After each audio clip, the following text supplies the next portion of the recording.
Bien, buenos días. Les damos la bienvenida a todas las personas que están tanto de manera presencial aquí en la biblioteca Jorge Gurrial Lacroix. El día de hoy, pues nos da mucho gusto tener a dos compañeros de la Coordinación Nacional de Monumentos Históricos haciendo una presentación de un trabajo que recientemente se entregó y que es la restauración de la capilla abierta del siglo XVI en Tepoztlán, Morelos. Voy a leer sus currícula para que pues sepamos con quién estamos, a quiénes vamos a escuchar.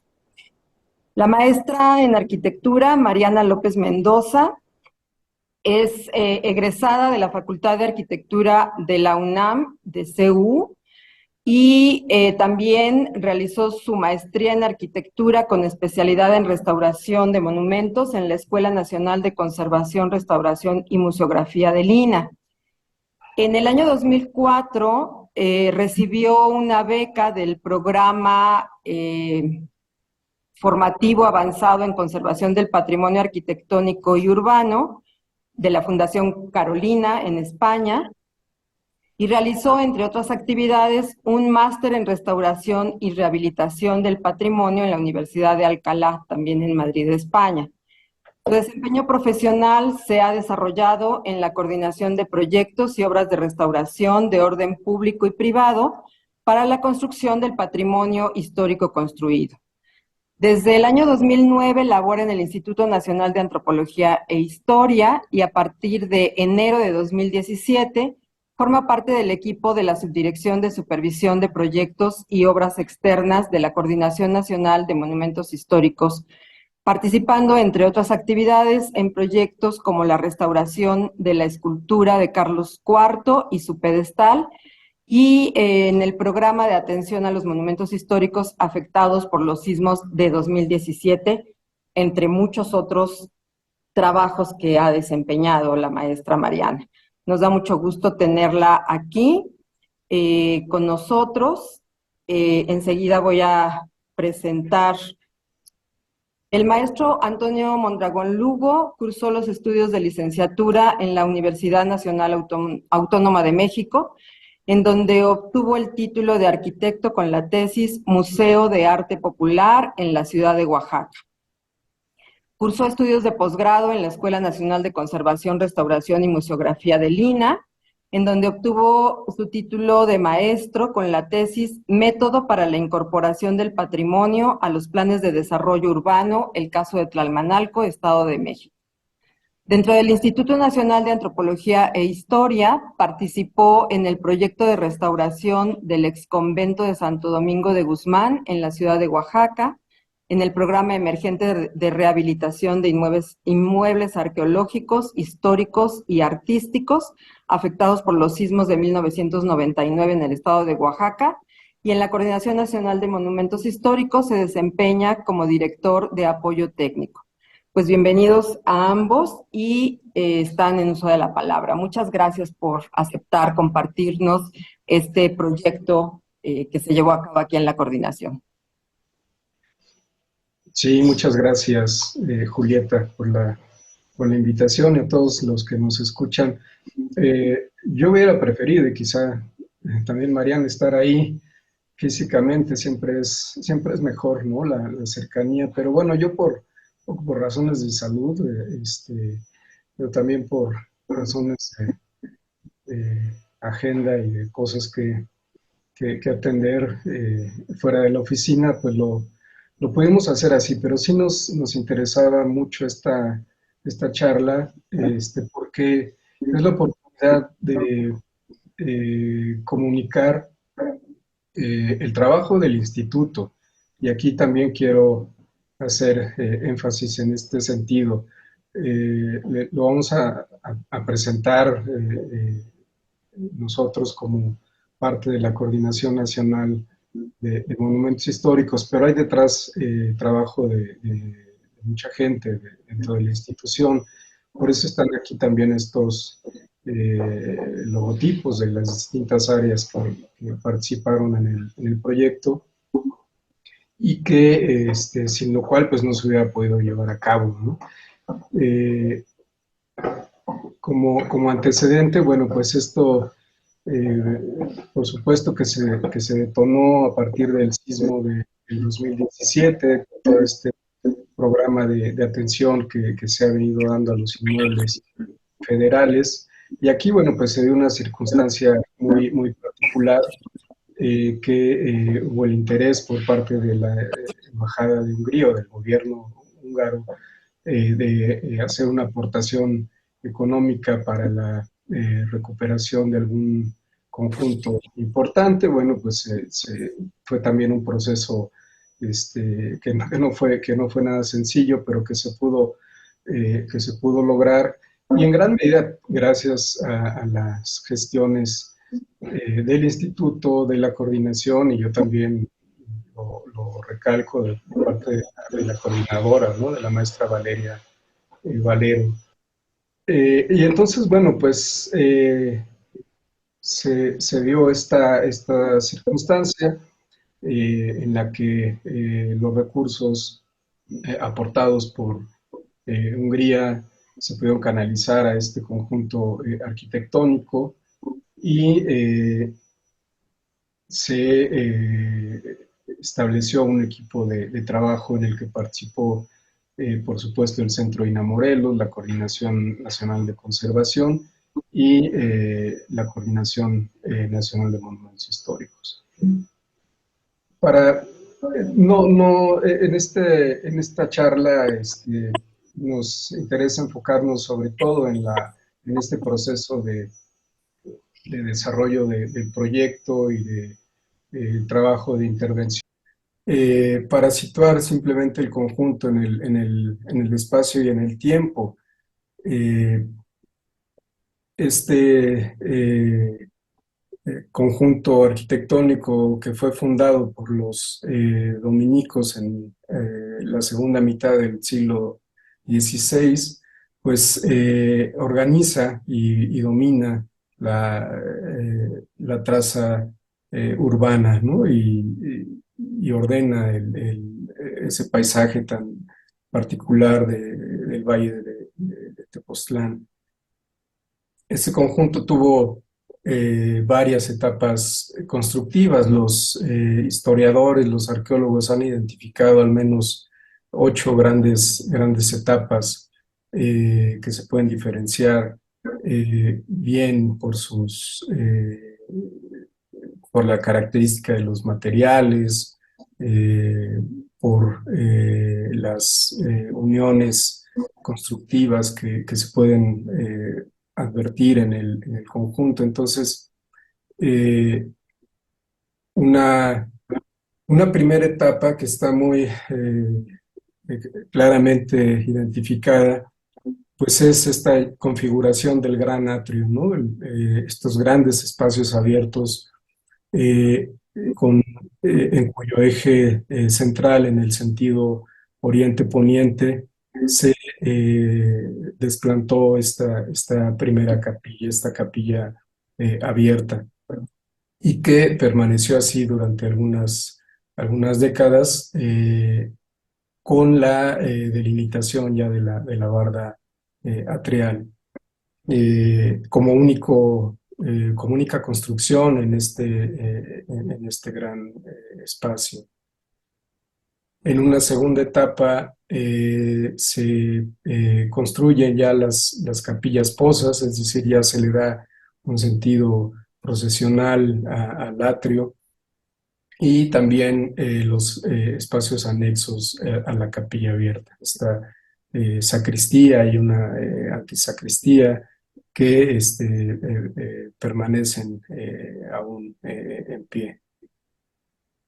Y en una tercera etapa, y las menciono porque todas estas tienen relación con con la condición en la que nos encontramos la capilla abierta. Es cuando se decide construir ya un templo de mayores dimensiones.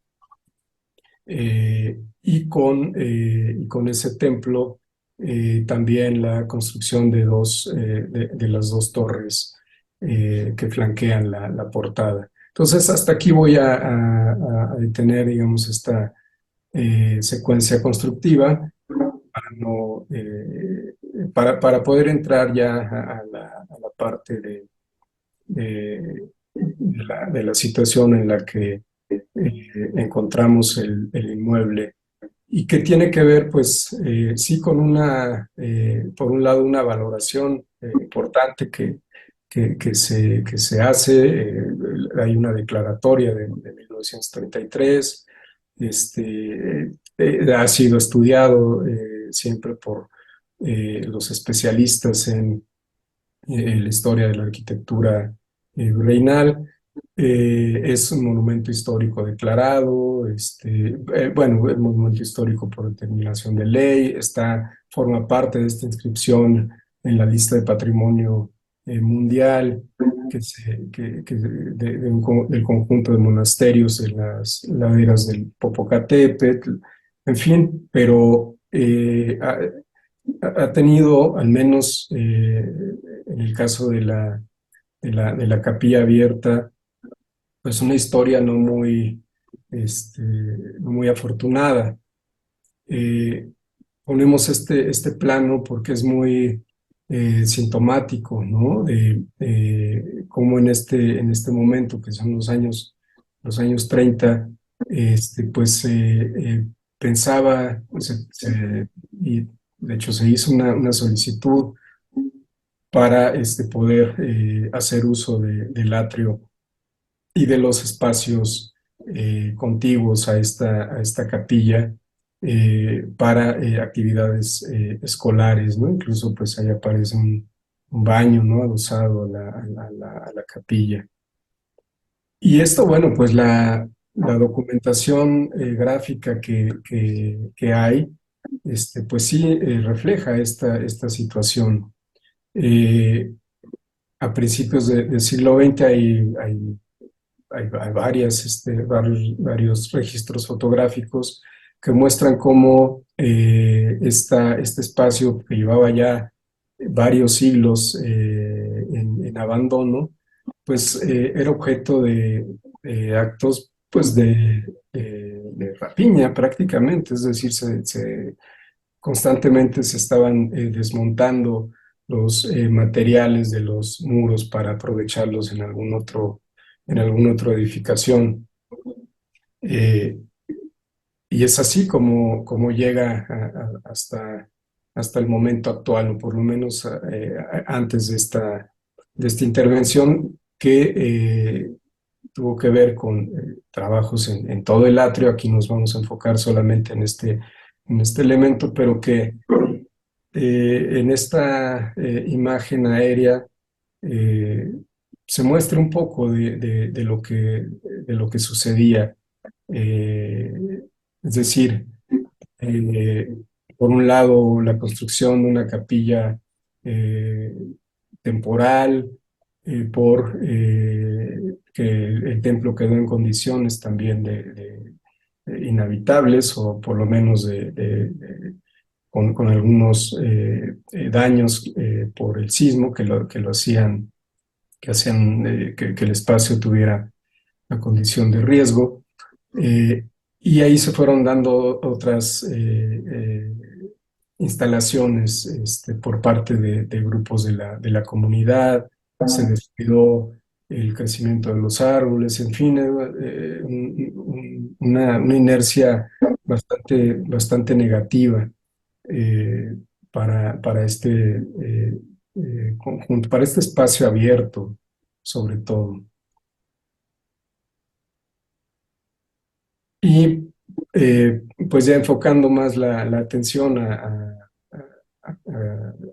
al estado físico de la capilla y de sus anexos, pues lo podemos ver aquí en estas imágenes, ¿no?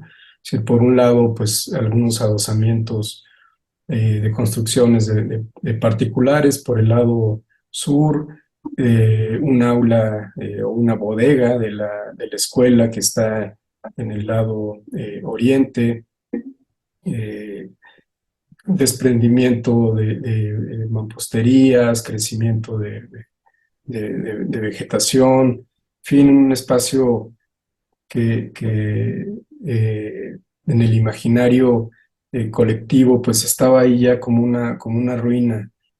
Eh,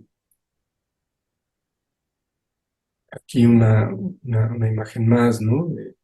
De cómo pues era ya importante la pérdida de sección en los muros, el debilitamiento de las mamposterías,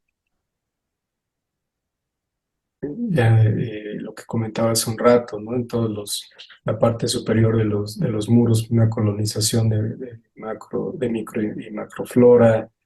eh, Pero con todo esto, pues se preservaban y lo siguen estando una serie de elementos que nos daban una indicación de lo que pudo haber sido este edificio, ¿no?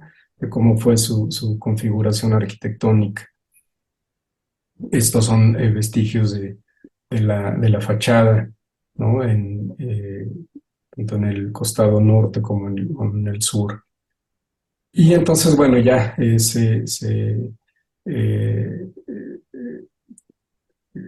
toma esta decisión de desarrollar un proyecto de restauración para la capilla. Y lo, lo primero que se hace son pues una serie de estudios, ¿no? Para comprender mejor qué es lo que subyace en este espacio. Aquí el doctor José Ortega, que es conocido por muchos de nosotros en el instituto, compañero de la subdirección de laboratorios de arqueología, hizo la exploración geofísica y ahí él ya nos entregó un informe en el que reportaba la presencia de una anomalía debajo de esa línea del eje de la fachada, ¿no? Que él ya interpretaba así como pues, la presencia de un muro, le llama él, o viga de cimentación. Después ya se comprobaría que pues es la cimentación de la fachada. Y pues también el registro eh, con el escáner láser y el procesamiento de la planimetría, ¿no? Con el equipo de laboratorio de imagen y análisis dimensional de la Coordinación Nacional, que encabezado por Ángel Mora con todo su equipo y que siempre nos aporta esta información muy valiosa por lo preciso, ¿no? Y que fue la base también para el desarrollo del proyecto y para entender, para comenzar a comprender mejor el propio edificio. Y a partir de ahí, bueno, se da ya la contratación del proyecto de restauración, que en este caso fue para la empresa denominada Grupo Tares, y que, pues bajo la tutela del instituto, desarrolló el proyecto de restauración. Primero el diagnóstico con todo este registro de deterioros, de fábricas, eh, con pues el nivel de detalle que se requiere para un proyecto de este tipo y que permite además pues entrar a una fase de licitación y de contratación de obra, ¿no? Se generó toda la planimetría, los catálogos de conceptos, presupuestos, especificaciones, procedimientos, que siempre son un planteamiento eh, general, un planteamiento que siempre será sometido a ser ratificado o rectificado durante el proceso de la obra. Y entramos entonces también ya a estas discusiones acerca de cómo cómo pudo haber sido esta capilla, ¿no? ¿Cómo pudo haber sido este espacio? Entonces, bueno, pues hay una referencia ahí muy directa, ¿no? En una reconstrucción hipotética que está en el libro de John McAndrew, en el que, pues, él, por supuesto, tomando nota de los vestigios existentes en los costados de la portada, en los laterales, el arranque del alfiz de este tablero rectangular que encierra que forma como un tablero superior a los arcos. Estaban ahí y siguen estando las basas de las pilastras, perdón, de las columnas circulares. Entonces, digamos que no era difícil inferir que esta fachada fue así, ¿no? Con una triple arquería. Aunque si vemos aquí, pues no, el arco del presbiterio no es exactamente así, no es con esa geometría, no es tampoco con sillares, con dovelas regulares, y tampoco hay una certeza, no hay una claridad de cómo puede haber sido el sistema de cubiertas, ¿no? Y nosotros lo que interpretamos es que, pues al no haber evidencias físicas y no haber registro en documentos, pues el propio McAndrew no especula en ese sentido, ¿no? Eh, entonces, eso es parte de lo que teníamos como antecedentes, información. Entonces, se plantea los objetivos del proyecto y por supuesto el primero pues es la preservación de este espacio que como vemos, como hemos visto hasta ahora, aún con algunos trabajos de mantenimiento, pues estaba sufriendo un deterioro importante que comprometía incluso su propia estabilidad estructural. Y entonces esta intención este compromiso de preservación fue siempre asociado a la recuperación del uso del espacio, ¿no? Ese fue también uno de los objetivos primordiales, el que no solamente se hiciera una restauración per se, sino que el edificio pudiera tener las condiciones de habitabilidad para que se den actividades, las actividades pues comunitarias, sociales. Pero esto implicaba una problemática porque el muro de la fachada que tiene un espesor de 42 centímetros y una altura de más de 9 metros, pues tiene una relación de esbeltez muy poco favorable, es decir, es inestable por sí mismo. Eh, y las dimensiones del claro, de la cubierta, principalmente de la nave. El presbiterio tiene unas dimensiones que no son tan grandes, que no implican eh, un tema constructivo tan complejo, pero sí la nave. Y entonces, eh, a partir de ahí empezamos bueno, se hizo el análisis, digamos que se sometió a un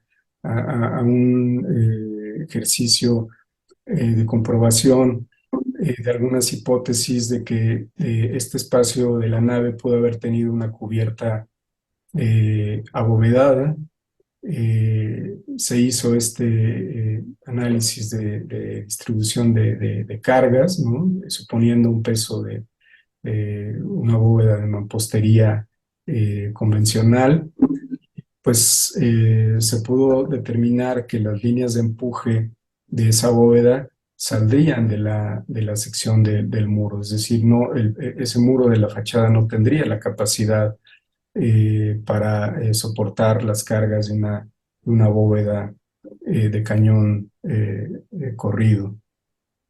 Y entonces, bueno, se comenzó con la exploración de algunas propuestas. En principio se tuvo la idea de cubrir el espacio, de delimitarlo con algunas estructuras independientes, digamos, independientes, separadas de la preexistencia. Eh, pero entendimos que esto no era viable. No era viable por diferentes razones. Una, porque este criterio de mínima intervención en la preexistencia, pues no era tan cierto, porque sí era necesario intervenir en los muros y intervenirlos de una manera pues bastante profunda. Y lo otro, el que una estructura exenta pues habría requerido, por las dimensiones, pues también un sistema de cimentación nuevo, es decir, hacer excavaciones en un subsuelo que sabemos, y así se confirmó después también con el informe de arqueología, que pues, hay entierros, ¿no? Puede haber estructuras anteriores, eh, lo cual implicaría una gran dificultad para el desarrollo del proyecto. Pero además también es que pudimos ver que la creación de estas estructuras con la solución formal que se buscara, no era tan buena con la preexistencia. Eh, entonces, bueno, también se hizo un estudio de proporciones eh, y llegamos a a una definición en el sentido de que había que eh, reedificar esta fachada sobre la misma línea que tuvo en su origen y que debíamos desplantarla sobre el mismo cimiento histórico. Y a partir de ahí ya de esta definición también de las proporciones que debería de tener la fachada a partir de los propios vestigios, es que se desarrolló ya un proyecto con estas características, es decir, ya con los eh, con la reintegración de elementos eh, apoyados sobre la preexistencia. Y en un principio, bueno, pues se hizo también una serie de ejercicios con distintos materiales. En algún momento se planteó la posibilidad de construir esta estructura solo con madera laminada. En algún momento se pensó en hacer alguna combinación también con elementos de acero, en fin, pero este, la propuesta finalmente tomó otro camino en cuanto a la definición de materiales. Lo cierto es que había que considerar una serie de acciones de restauración muy minuciosas y, y ya en estas acciones de integración, tanto el, del eje de la fachada o de este apoyo vertical en el eje de la fachada y del sistema de cubiertas, se estableció también la necesidad de disminuir al máximo posible la masa en el muro de la fachada. No podíamos aumentar el espesor por este respeto a la preexistencia, Lo que sí podíamos hacer era desmaterializar en la medida de lo posible ese muro de la fachada y propusimos con los materiales, ¿no? Entonces, los materiales propuestos eh, son tabique industrial, un tabique que en su fabricación pues tiene estándares muy controlados, que tiene una capacidad de resistencia muy alta en relación con el tabique o el ladrillo artesanal, y el uso de unas piezas huecas para la parte superior de la fachada, es decir, en la parte baja, los materiales más densos y más y de mayor dureza, pero sobre todo de mayor densidad. En la medida en que se iba ascendiendo la construcción de la fachada, se iría disminuyendo esa masa para lograr que el centro de gravedad de todo ese muro se mantuviera en la parte baja y que eso le diera una condición de equilibrio. Pero también el sistema de cubiertas contribuye al confinamiento de los muros. Se optó también por el uso de madera laminada para poder obtener vigas con las dimensiones requeridas, sobre todo para la nave, y que además, bueno, pues es una tecnología que hace un aprovechamiento muy racional de la madera, ¿no? Que vamos a ver ya más adelante en la fase de la obra. Y bueno, aquí algunos detalles constructivos que fueron importantes porque había que ligar esa viga de arrastre, esa viga que recibiría las vigas en el sentido perpendicular, tendría que formar un anillo de confinamiento y para ello pues tendría que tener una buena unión en las esquinas. Lo mismo para el caso del presbiterio.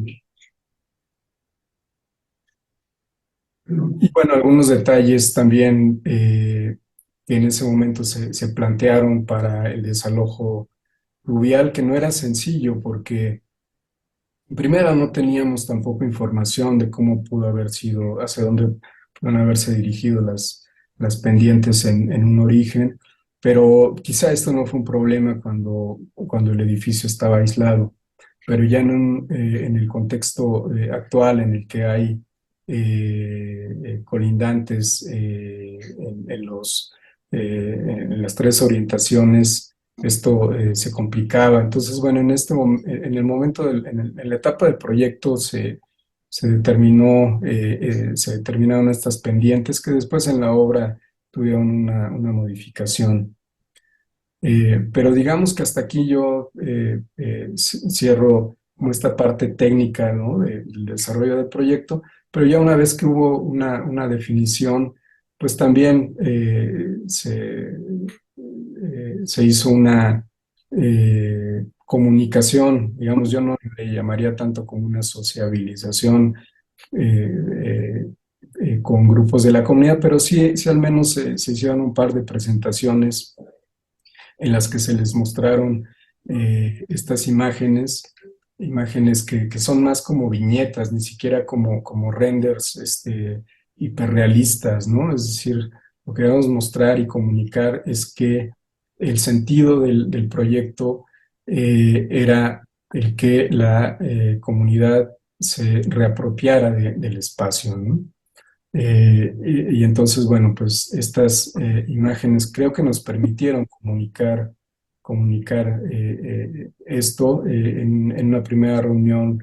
con grupos de las mayordomías, con el párroco de ahí del templo, después también con el presidente municipal, con regidores. Y bueno, pues en general hubo, creo yo, así lo percibí en ese momento, una buena recepción, digamos, al proyecto. Entonces, bueno, hasta aquí esta primera parte. eh, voy a dejar de compartir para compartir la segunda parte, que es la de la obra. Buenos días a todos, muchas gracias por este espacio. Y me permite comentar para dar una introducción, porque después de concluido el proyecto, pues viene el proceso administrativo jurídico para la contratación de los trabajos. Después de concluido el proyecto, el Centro INA Morelos fue el área responsable para integrar el expediente de planeación para que posteriormente pasara a manos de la Coordinación Nacional de Obras y Proyectos del Instituto y llevar a cabo el procedimiento de licitación correspondiente de acuerdo a la ley de público. A la par también se hizo lo conducente con los trabajos de bienes muebles asociados al inmueble, también para la contratación de los trabajos.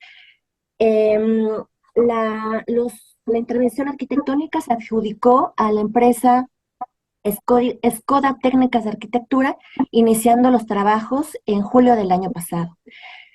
Cabe señalar que en este proceso de licitación y de adjudicación, pues también participan en otras áreas del instituto, la Coordinación Nacional de Asuntos Jurídicos y la Coordinación Nacional de Asuntos Financieros.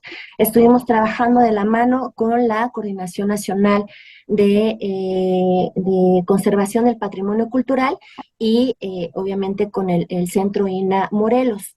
La supervisión administrativa estuvo a cargo del Centro INA, siendo la Coordinación Nacional de Monumentos Históricos nosotros la responsable de la dirección técnica de la ejecución de los trabajos. Y la supervisión, el seguimiento técnico normativo, pues fue en conjunto con el arquitecto Duarte y su equipo, del Centro INA Morelos y nosotros. Si quieres pasar a la siguiente, por favor, para tocar el tema de las actividades preliminares. Pues como todos sabemos, el proyecto, el objetivo es definir qué se realizará, cómo y con qué. Sin embargo, en esta definición es parcial en un monumento histórico. Es durante la obra que se descubre situación real de los elementos arquitectónicos. Y el proyecto se va adecuando a estos descubrimientos, a lo que nos va diciendo el monumento histórico. Se colocó un sistema de andamios en diferentes frentes, porque así de hecho se propuso la estrategia de intervención. Tanto se colocaron en el ábside, en la nave, en la línea frontal en donde se construiría la fachada, dejando un espacio también para trabajar en la cimentación. En la parte posterior, en el predio colindante, también se colocó un andamio. Y bueno, esta estructura pues nos permitió percibir el monumento espacialmente, cambia totalmente la percepción desde las alturas, caminando por los muros, caminando sobre el arco. El espacio es otro y también se debe entender de esa manera. Como actividades preliminares también se protegieron los vestigios. Como comentó Antonio, las columnas laterales, los capiteles, la pintura y los aplanados históricos también se protegieron y de hecho se trabajó a la par con el frente de la restauración y conservación de los bienes muebles asociados al inmueble. Em,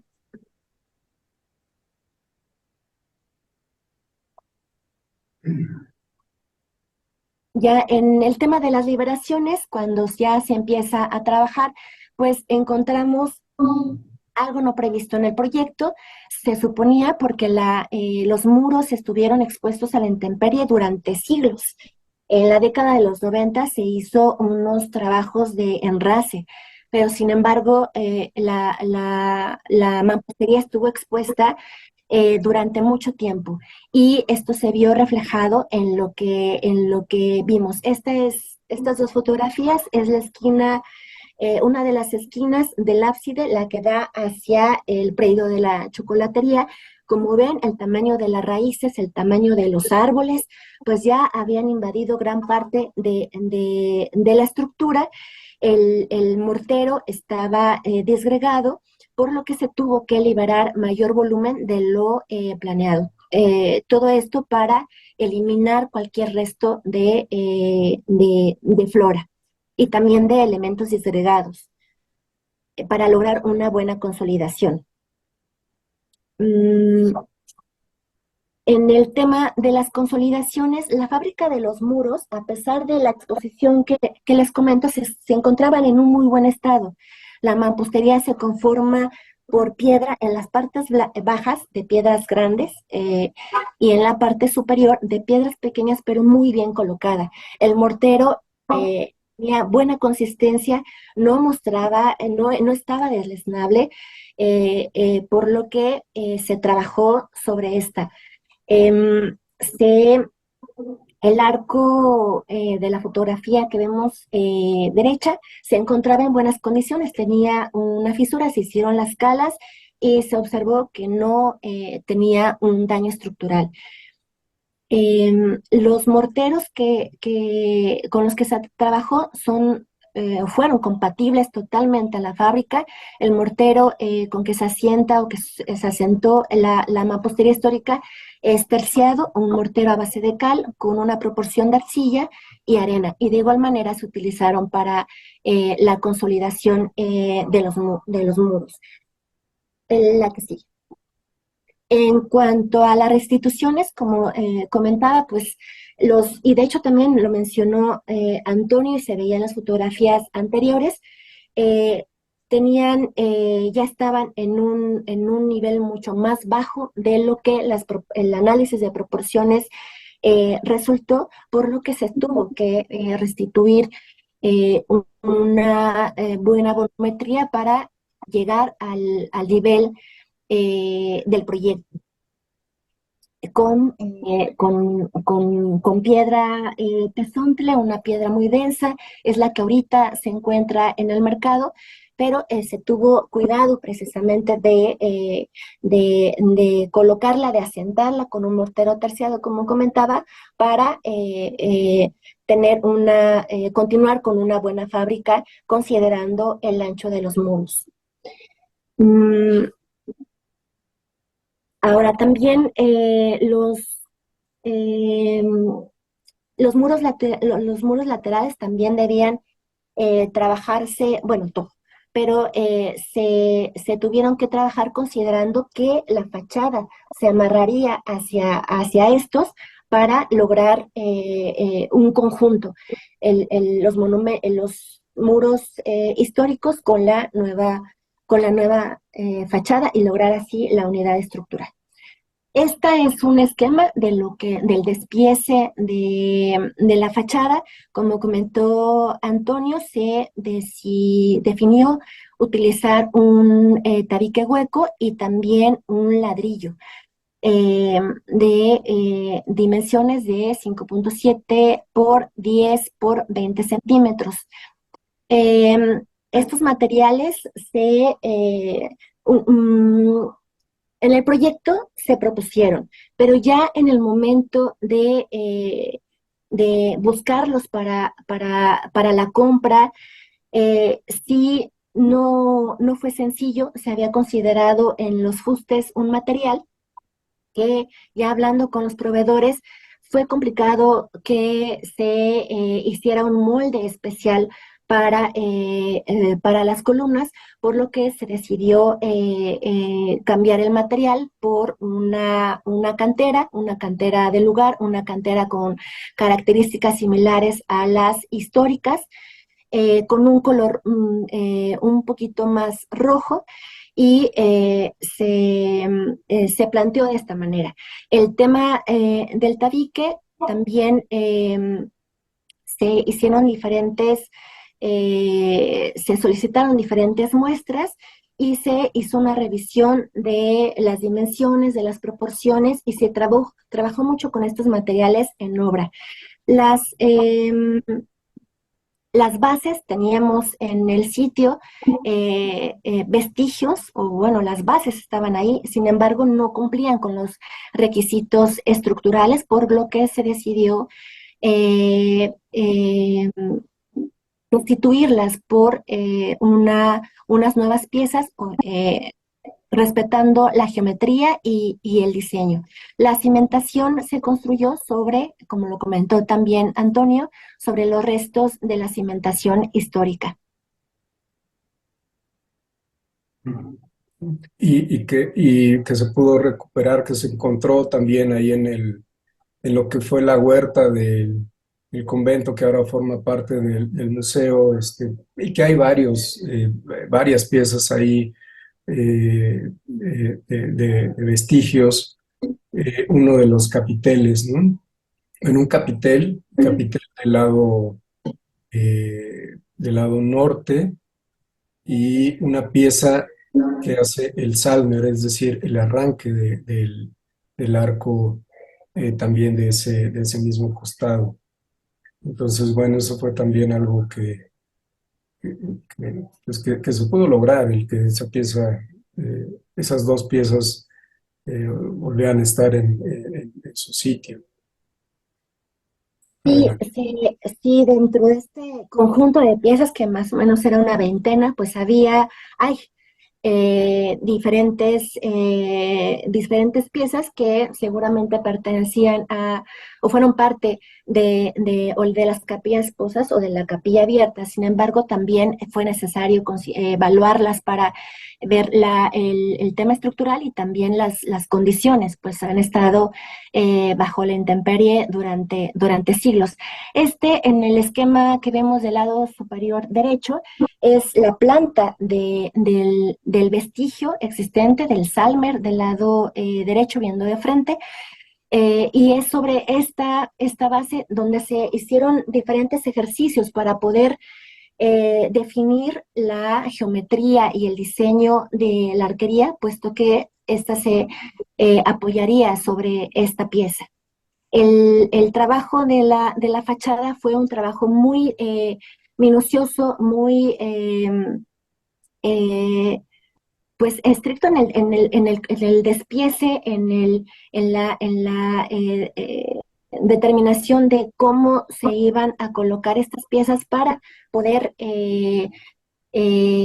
considerar la geometría de las piezas existentes, como lo vemos en el esquema de la inferior derecho, que pues también debía haber una relación de las líneas, ¿no? De lo que vemos como fachada.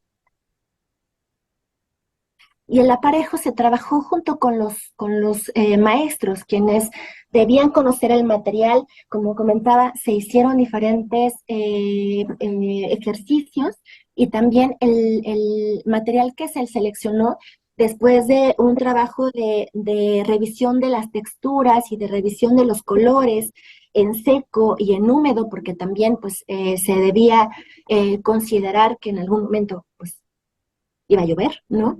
Y cómo se iba qué colores iba a tener esta fachada ya en conjunto con el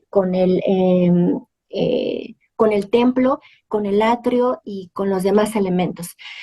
Así que se trabajó, insisto, con los maestros, pues ellos son quienes iban pues los que construyen estos arcos, y cuidando la trabazón, cuidando que no hubiera juntas corridas, y en ambos sentidos, tanto en lo vertical como en lo horizontal. Y pues bueno, estos son los ejemplos del trabajo que se hizo en conjunto con ellos para que también entendieran qué es lo que se buscaba, el cómo iban a hacer las piezas, porque también es muy cierto que en el dibujo pues se plantea una pues el proyecto, ¿no? El cómo debe quedar, pero ya en obra, con el material en sitio, considerando las juntas, también considerando la mano de obra, pues es otro trabajo y también hubieron algunos cambios del diseño inicial, pero siempre buscando esta filigrana arquitectónica muy detallada, cuidando el despiece, cuidando las juntas. Cada ladrillo en esa fachada tiene un porqué de su ubicación en esta, que considerando, insisto, no solamente la capilla, sino el conjunto del conventual. Del lado derecho es el alfiz, ¿cierto? Sí, La exacto. fotografía. Ujú. Exacto. Sí, es que es el vestigio del alfiz de la moldura del alfiz en el lado norte, que estaba casi perdido, pero que sí lo teníamos en el lado sur, que es que es la fotografía del lado derecho. Está prácticamente completo.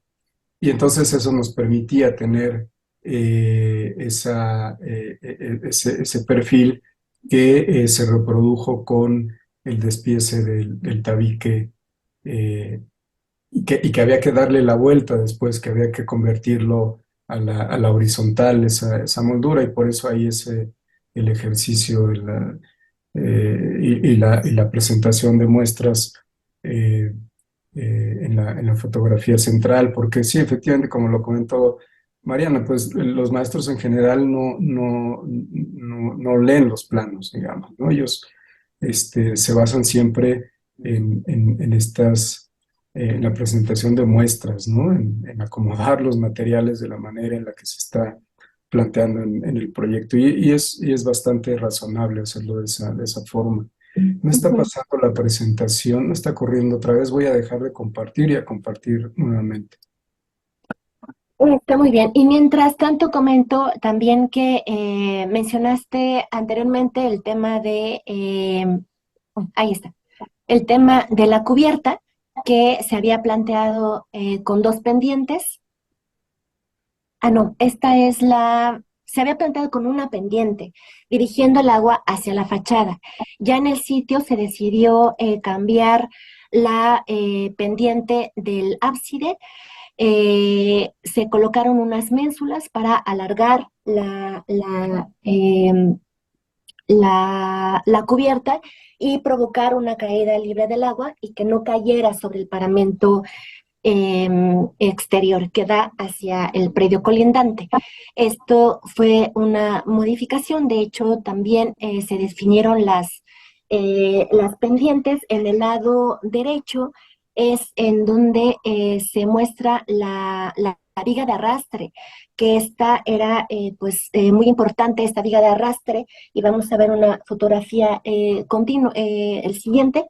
Tenían unas dimensiones importantes, ya las comentó Antonio, y para esto se debió requerir a la eh, madera laminada para lograr sobre todo la longitud necesaria, sobre todo para la nave.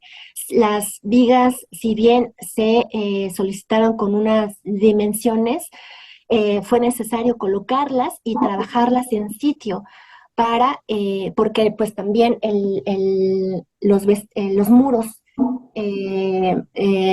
pues no estaban totalmente rectos, entonces se hicieron algunas adecuaciones y sobre todo para lograr un buen anillo de confinamiento, en esta fotografía aérea que se ve muy pequeña la capilla, pero se ven los dos anillos, tanto el del ábside como el de la nave.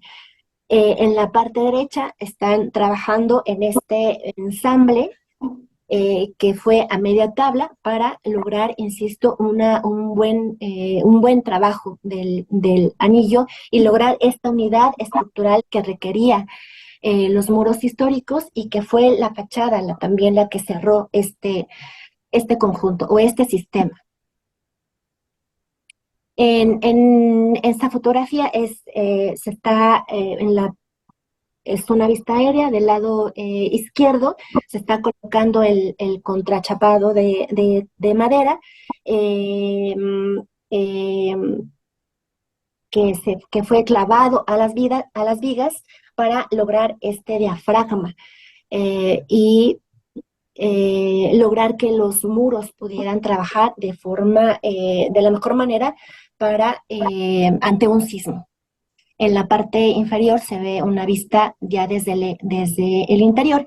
El sistema de impermeabilizante fue una membrana acrílica protegida con este recubrimiento, un cuarterón de barro eh, para mayor protección de la cubierta. En la fotografía derecha, pues ya se ven los arcos. Los arcos, la cimbra se mantuvo durante varios meses, sobre todo para lograr que pues la estructura se consolidara. No se quitaron las siembras inmediatamente, sino sí se mantuvo durante el tiempo necesario para lograr pues sí, la consolidación del elemento de la fachada. Si bien los tiempos de ejecución están muy marcados por los contratos y por diferentes situaciones, pero sí nos quedaba muy claro que la estructura debía mantenerse la siembra el tiempo necesario para eh, no comprometer la estructura. No se tenían vestigios de las gárgolas, por lo que se diseñó una gárgola metálica, a base de una placa, una sola placa doblada, eh, considerando las pendientes y considerando el ángulo para dirigir el agua y no comprometer de ninguna manera la salida de esta. Se colocaron 4 gárgolas en la fachada y como ven, en la fotografía derecha, pues son de dimensiones también proporcionadas al pretil, a la fachada, al conjunto. Y bueno, este tema es para nosotros, pues sí, era muy importante mencionarlo, porque eh, pues se cumplió con el objetivo del proyecto y con la obra. El 9 de mayo de este año se llevó a cabo un acto religioso, la apertura del templo. Coincidentemente, pues todo se, se concluyó en un lapso de tiempo que todo se logró al mismo tiempo, ¿no? Se concluyó la consolidación y la reconstrucción de las torres campanario que fueron muy afectadas por el sismo y también se abrió el templo. Pero también la capilla se usó. Nosotros no sabíamos ese día que fuimos qué iba a pasar con la capilla. Nos habían comentado que se iba a reabrir el conjunto. Cuando llegamos, realmente nos sorprendió. Viendo a un centenar o más de 100 personas congregadas en el atrio, enfocadas en la capilla. En la capilla se estaba llevando a cabo un acto religioso se consagró la capilla, se colocó un altar, estaba la Virgen de la Natividad de un lado, del otro lado, en el interior estaba eh, unos músicos, un coro, ¿no? Y la gente, pues, enfocando su atención a la capilla. Esto, pues, fue realmente sorprendente porque en este momento entendimos el verdadero significado de la capilla. Ver que la capilla se estaba usando como se concibió en el siglo XVI fue realmente inaudito, sorprendente, el cómo de forma natural la gente eh, se apropió de esta. Parecería que la capilla estuvo ahí por siempre. O sea, realmente estas personas que vemos en la fotografía, que ahí se ven poquitas, pero eran muchas más, eh, ninguna de estas personas, las varias generaciones de personas que ahí estaban, pues ninguna conoció la capilla. Sin embargo, pues estaban presentes y estaban, insisto, apropiándose ya del conjunto. En algún momento se criticó que el protagonismo que pudiera tener la capilla. Sin embargo, pues en esta perspectiva creo que pues queda muy claro, el protagonista es el templo, la masividad, las dimensiones, las torres campanario recién restauradas, la textura también de estos contrafuertes, de la masividad de estas líneas muy grandes, muy gruesas de los contrafuertes en la parte posterior de la capilla, en contraste con la ligereza, con las líneas muy delgadas y muy finas de la capilla, pues en conjunto están en perfecta armonía. Entonces,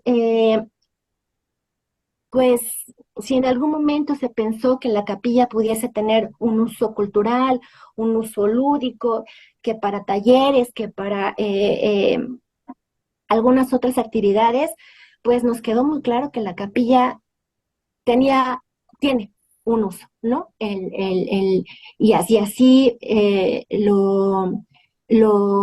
se decidió, no fue decisión del instituto, así pues tomaron, ¿no? El espacio y pues el objetivo se cumplió, los objetivos planteados pues fueron la reedificación de la capilla para preservar los vestigios, porque como lo comentó Antonio, ya estaba los restos, los muros en condiciones eh, de riesgo, ¿no? De pérdida. Y el otro objetivo pues fue la recuperación del espacio y pues realmente eh, y pues bueno, concluimos con pues el trabajo en la capilla porque pues estos, el contrato consideró también las capillas posas y la barda y otros elementos, pero en la capilla trabajaron 43 personas regular en un promedio, pero en un momento así importante, álgido, que ya era necesario pues echarle todas las ganas. Trabajaron más de 65 personas, se trabajó en equipo, como comentaba, con diferentes áreas del instituto, de la mano con el Centro INA Morelos, eh, de la mano con la empresa, y pues se logró el objetivo. Gracias a todos. No sé si quieras comentar otra cosa, arquitecto.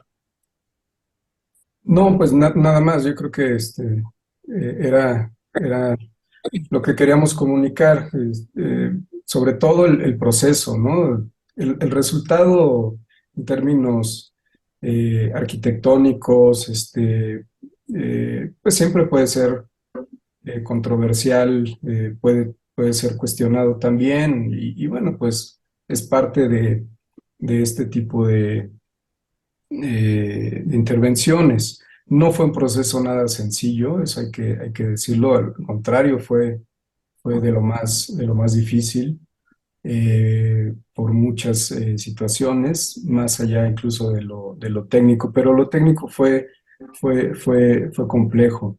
Eh, pero sí hay un trabajo muy honesto detrás. Eso creo que sí vale la pena mencionarlo. Eh, y pues bueno,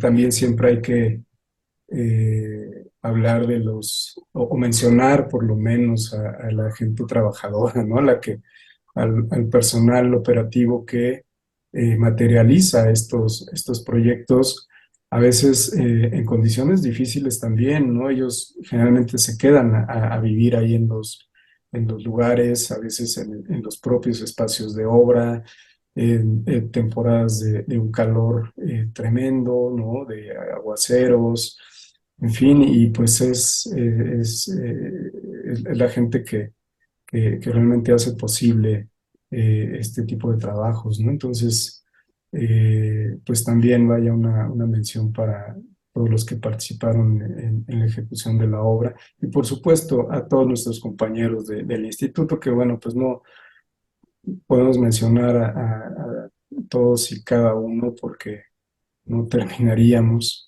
pero pero bueno, pues muchas gracias por la atención, a pesar de lo complicado que fue el inicio. Y gracias. Así es, pero ya concluyeron, les agradecemos mucho y vamos a ver si hay alguna pregunta, algún comentario. Primero, si quieren, pues empezamos viendo. Francisco dice que ojalá se produzca una publicación por parte del instituto con esta restauración. Bueno, sí, estaríamos totalmente de acuerdo.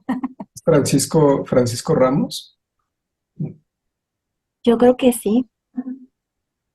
Ah, bueno, Francisco Ramos fue parte también importante de todo este proceso, nos apoyó muchísimo en la supervisión. Ok. Y aquí en la biblioteca Jorge Gurría, no sé si tenga alguien algún comentario. Sí, adelante, Ángel. Primeramente, felicitarlos por esta ponencia tan clara, sobre todo que nos ha mostrado el trabajo realizado por distintas áreas del instituto, toda la gente que participó, verlo ya materializado en un proyecto es emocionante, por todo que conocimos este espacio desde hace muchos años y que era inutilizado de alguna forma. Mi pregunta va en el sentido de los materiales utilizados mayormente, que es la madera, como podemos ver. ¿Qué tipo de madera se utilizó y qué tratamiento se le dio para poder, de alguna forma, procurar su preservación? Que nos den cuenta en cuántos años eh, podrá estar ese material a la intemperie, todo por el agua, ¿no? ¿Qué tipo de cuidado se le dio? Sí, Ángel. Sí, no, gracias Ángel, gracias a ti también por siempre la colaboración con estos proyectos. Eh, la madera es madera de pino. Eh, las vigas de arrastre es madera maciza.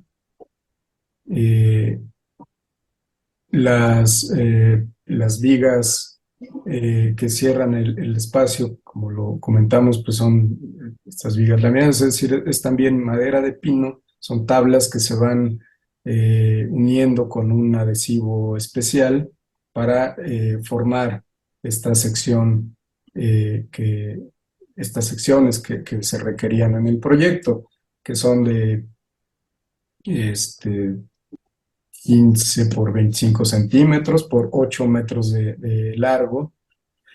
Y el tratamiento es el que se le da habitualmente a la madera, es decir, por un lado, el, la aplicación de un preservador, una sustancia que evita el ataque de insectos, ¿no? Y también un tratamiento antiflama. Eh, Nada más, ese es el tratamiento que tuvo la viguería. Gracias. Sí, adelante, por favor. No se escuchó muy bien. No, no, de hecho es que no se escuchó la pregunta. Ah, sí, a ver si quieren se las comento, es Norma, y lo que les pregunta es, finalmente, ¿dónde y cómo se tratan, bueno, dónde se resguardan esos vestigios y cómo se resguardan? Porque finalmente, pues son vestigios de un inmueble histórico. También las felicita, por supuesto. Bien, gracias. Se refiere a los que están ahí en lo que fue la huerta, ¿verdad?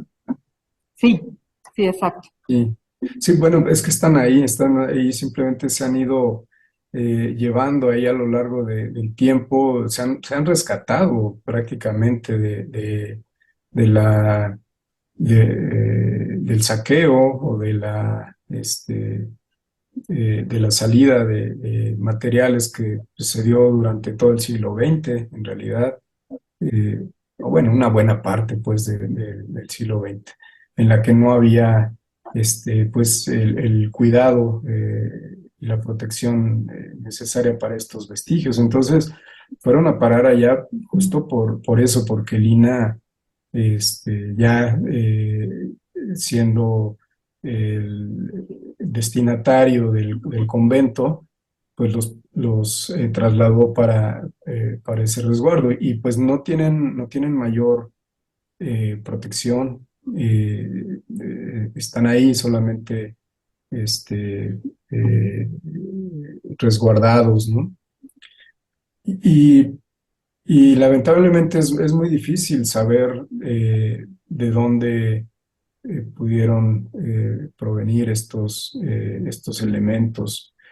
Sí, seguro que la mayor parte pues, del propio conjunto, pero incluso pueden ser de algunas otras capillas de barrio que en algún momento tuvieron alguna modificación, porque hay materiales diversos, hay manos también o manufacturas distintas. Este, entonces, pues sí, es un tema que habría que abordar también en algún momento, que estos vestigios pudieran tener pues una mejor condición. Por lo pronto, pues están ahí, ¿no? Solamente cuidados por el propio instituto. Bien. Vamos a ver aquí en las personas que están conectadas.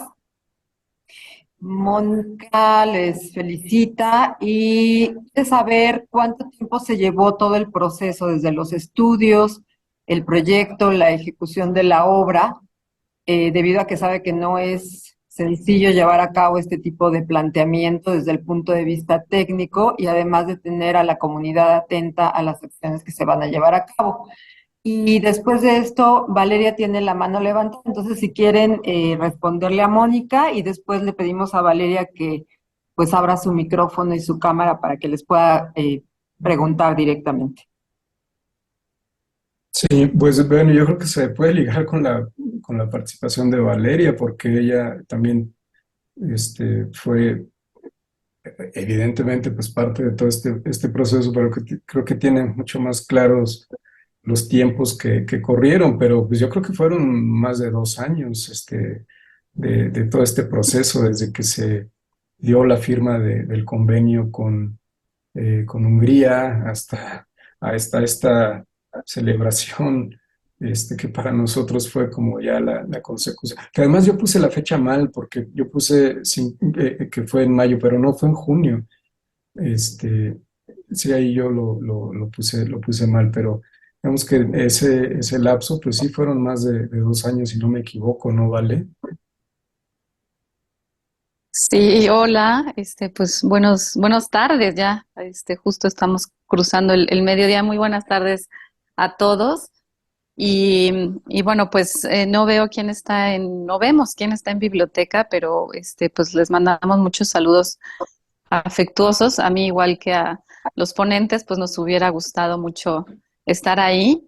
A mí por temas de agenda ya no me dio tiempo de llegar y poder escuchar ahí con ustedes en biblioteca esta conferencia. Pero bueno que en esta ocasión fue híbrida y nos permitió a todos pues participar de distintas formas. Y bueno, pues también obviamente saludar a todos los que se pudieron también conectar vía Zoom. Y bueno, sí, ahorita si quieren también quisiera comentar el tema de los tiempos, aunque quisiera iniciar esta oportunidad que me dan de participar, pues realmente agradeciendo a Antonio y a Mariana por esta presentación.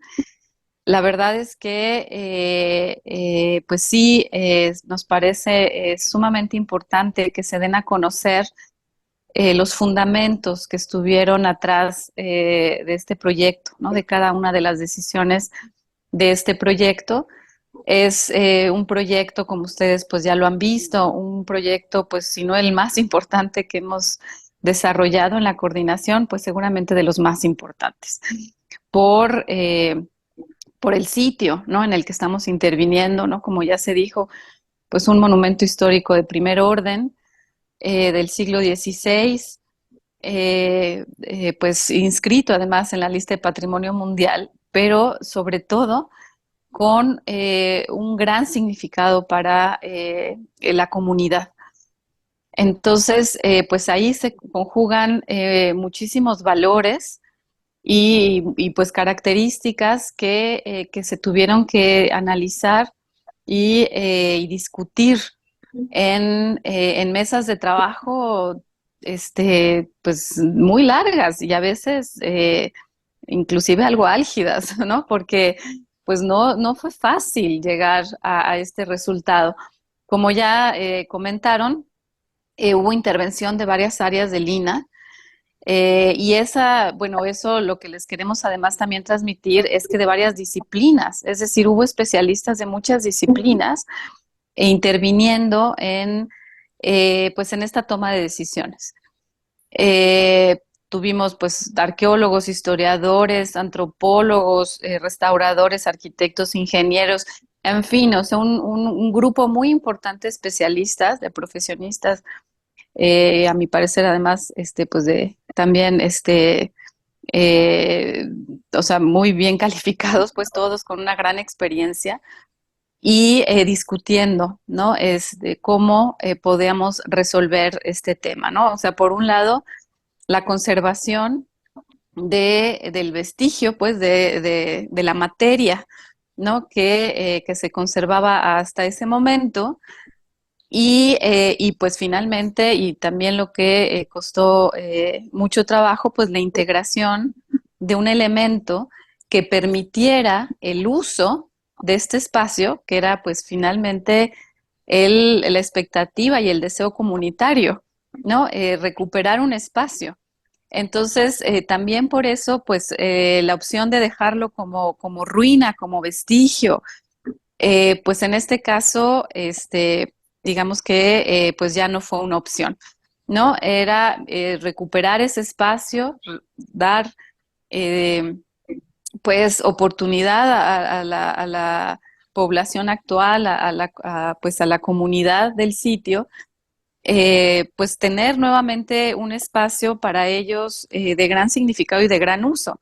Porque bueno, además déjenme contarles, a ustedes ya vieron las fotos, ¿no? Del día de la misa de consagración, que fue el obispo a consagrar el altar. Fue una ceremonia, la verdad, muy emotiva, con cantos, con bailes, todo. Además fueron días de fiesta.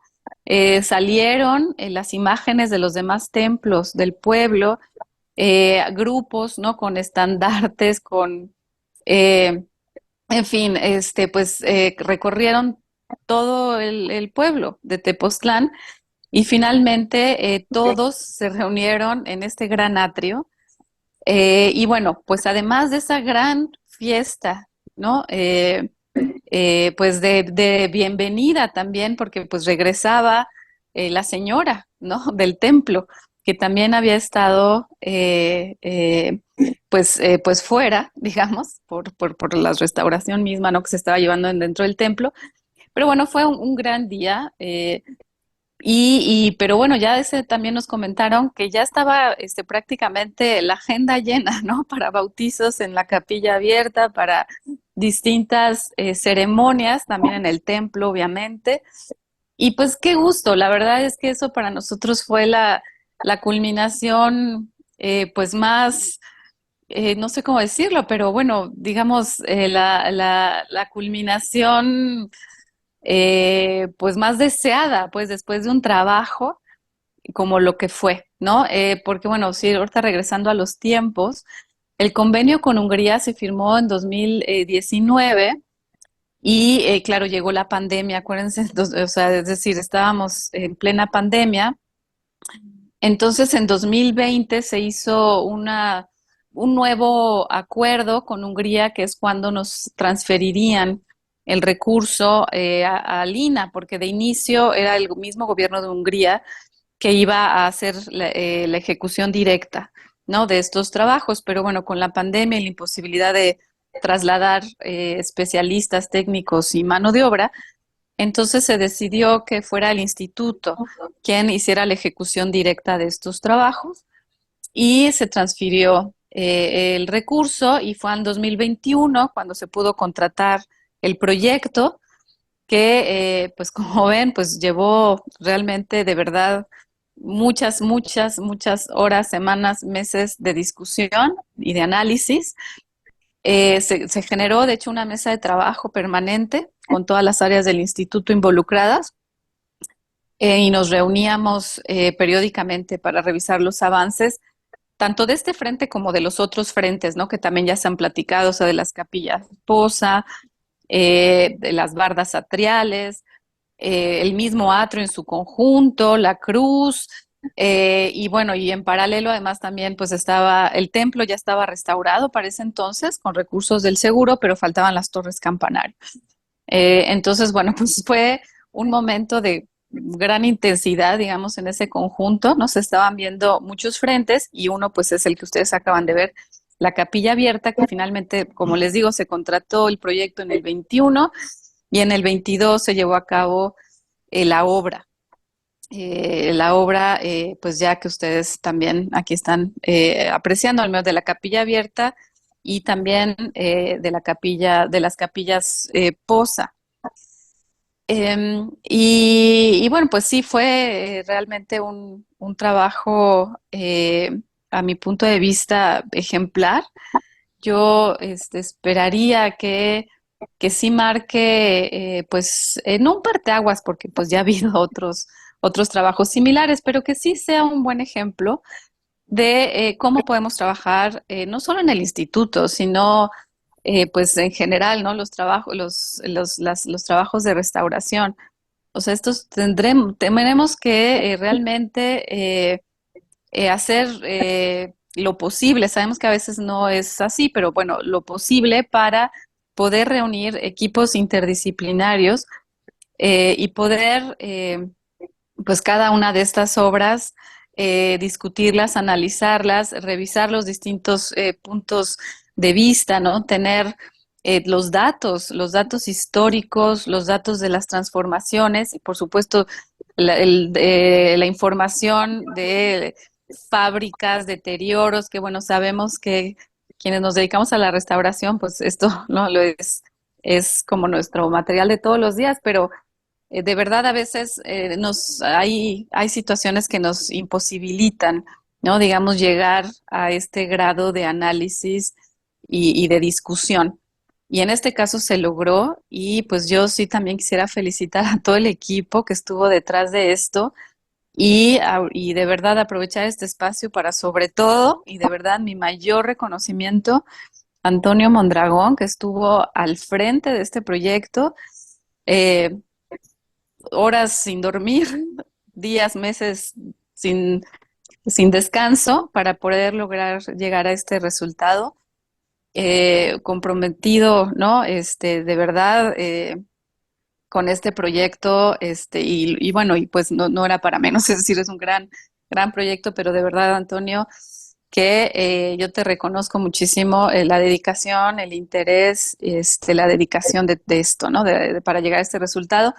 Y bueno, obviamente también a Mariana, ¿no? Mariana López, que bueno, pues también encauzó esto y pues también durante el proceso del proyecto y durante el proceso de obra, pues estuvo siempre muy, muy de cerca de esto, muy al pendiente, resolviendo pues todas, ahora sí que todo lo que iba sucediendo en la obra día con día, que ustedes saben que bueno, pues las obras ya vimos también ahorita en la presentación, pues siempre hay sorpresas, ¿no? Nos dan muchas sorpresas y tenemos que pues tomar decisiones pues prácticamente del día a día.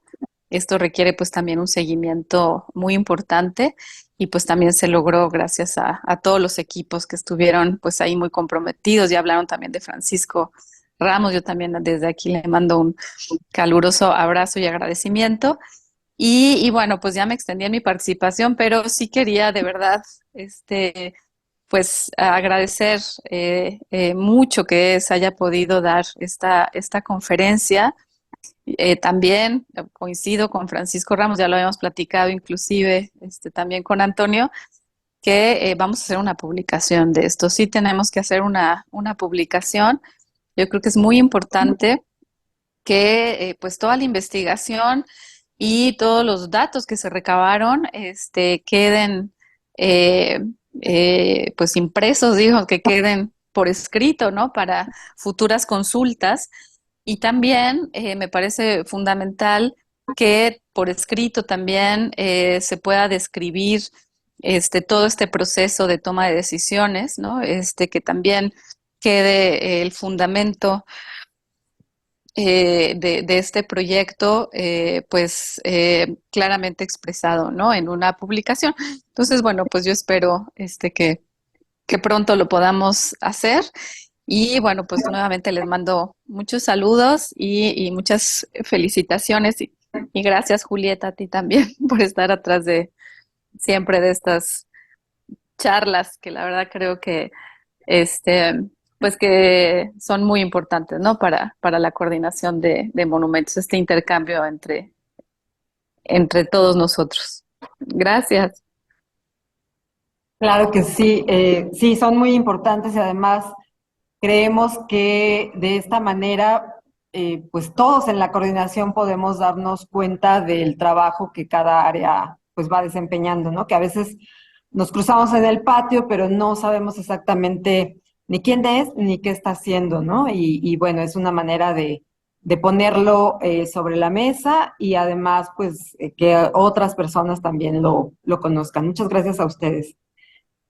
Pues no sé si haya alguna otra participación entre las personas que están conectadas aquí mismo en la biblioteca, ¿no?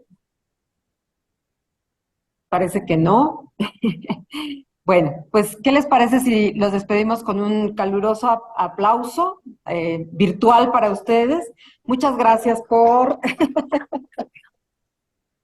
Gracias, muchas gracias a todos. Gracias, Julieta. Gracias, Vale. Y nos Gracias, vemos Antonio. el próximo mes.